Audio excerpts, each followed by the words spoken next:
Hi welcome back to my YouTube channel Ambika vlogs. ദശയും അപഹാരവും. എന്താണ് ദശ? ദശ എന്നാൽ ഒരു വ്യക്തിയുടെ ജീവിതത്തിലെ ഒരു വലിയ കാലഘട്ടത്തെ ഭരിക്കുന്ന ഗ്രഹത്തെയാണ് സൂചിപ്പിക്കുന്നത്. ഈ കാലയളവിൽ ആ ഗ്രഹത്തിന്റെ സ്വഭാവത്തിനും ജാതകത്തിലെ സ്ഥാനത്തിനും അനുസരിച്ച് ഒരു വ്യക്തിക്ക് ശുഭ അശുഭ ഫലങ്ങൾ അനുഭവപ്പെടാം. മൊത്തം 120 വർഷമാണ് ഒരു മനുഷ്യായുസായി കണക്കാക്കുന്നത്. ഈ 120 വർഷത്തെ 9 ഗ്രഹങ്ങൾക്കിടയിൽ വിഭജിച്ച് ഓരോ ഗ്രഹത്തിനും ഓരോ ദശാകാലം നിശ്ചയിച്ചിട്ടുണ്ട്. ശുക്രദശ 20 വർഷം, ശനിദശ 19 വർഷം, രാഹുദശ 18 വർഷം, വ്യാഴദശ 16 വർഷം, ബുധദശ 17 വർഷം, കേതുദശ 7 വർഷം, ചന്ദ്രദശ 10 വർഷം, ചൊവ്വാദശ 7 വർഷം, സൂര്യദശ 6 വർഷം. ഒരാളുടെ ജനനസമയത്തെ നക്ഷത്രമാണ് ആദ്യത്തെ ദശ ഏതാണെന്ന് തീരുമാനിക്കുന്നത്. ഉദാഹരണത്തിന് അശ്വതി നക്ഷത്രത്തിൽ ജനിച്ച ഒരാൾക്ക് കേതുദശയിലാണ് ജനനം. ഈ കേതുദശയുടെ ബാക്കി വരുന്ന ഭാഗത്തെയാണ് ശിഷ്ടദശ എന്ന് പറയുന്നത്.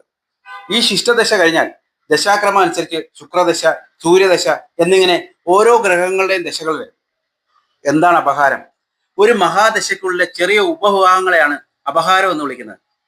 ഒരു ദശാകാലത്തിലെ ഫലങ്ങൾ ഈ അപഹാരങ്ങളിലൂടെയാണ് പൂർണ്ണമായി അനുഭവപ്പെടുന്നത്. ഓരോ ദശകാലത്തും അതിലെ പ്രധാന ഗ്രഹത്തിന്റെ അപഹാരത്തിന് ശേഷം മറ്റ് 8 ഗ്രഹങ്ങളുടെ അപഹാരങ്ങൾ ക്രമമായി വരും. ഒരു അപഹാരകാലം എത്ര നാൾ നീണ്ടു നിൽക്കുമെന്ന് കണക്കാക്കുന്നതിന് ഒരു പ്രത്യേക രീതിയുണ്ട്. ഉദാഹരണത്തിന് ഒരു ഗ്രഹത്തിന്റെ ദശാകാലം 20 വർഷമാണെങ്കിൽ അതിലെ ഒരു അപഹാരത്തിന്റെ കാലം കണക്കാക്കുന്നത് ഇങ്ങനെയാണ്. ദശാധിപന്റെ വർഷത്തെ 120 കൊണ്ട് ഹരിക്കും. അപഹാര ഗ്രഹത്തിന്റെ ദശാവർഷം ഉദാഹരണത്തിന് 20 വർഷത്തെ ശുക്രദശ ആണെങ്കിൽ 6 വർഷത്തെ സൂര്യന്റെ അപഹാരം എത്ര കാലം വരുമെന്ന് കണക്കാക്കുന്നത് 20 വർഷം ഡിവൈഡഡ് ബൈ 120 ഇൻറ്റു 6 വർഷം. ഉത്തരം 1 വർഷം. അതായത് ശുക്രദശയിൽ സൂര്യന്റെ അപഹാരം 1 വർഷം നീണ്ടു നിൽക്കും. ദശയുടെ അപഹാരത്തിന്റെ പ്രാധാന്യം. ദശയും അപഹാരം ചേർന്നാണ് ഒരു വ്യക്തിയുടെ ജീവിതത്തിലെ ഓരോ നിമിഷത്തെയും ഫലങ്ങൾ നിർണ്ണയിക്കുന്നത്. ദശാധിപന്റെ ബലം. ജാതകത്തിൽ ഒരു ദശാധിപൻ ശക്തനാണെങ്കിൽ ആ ദശാകാലം മൊത്തത്തിൽ ഗുണകരമായിരിക്കും.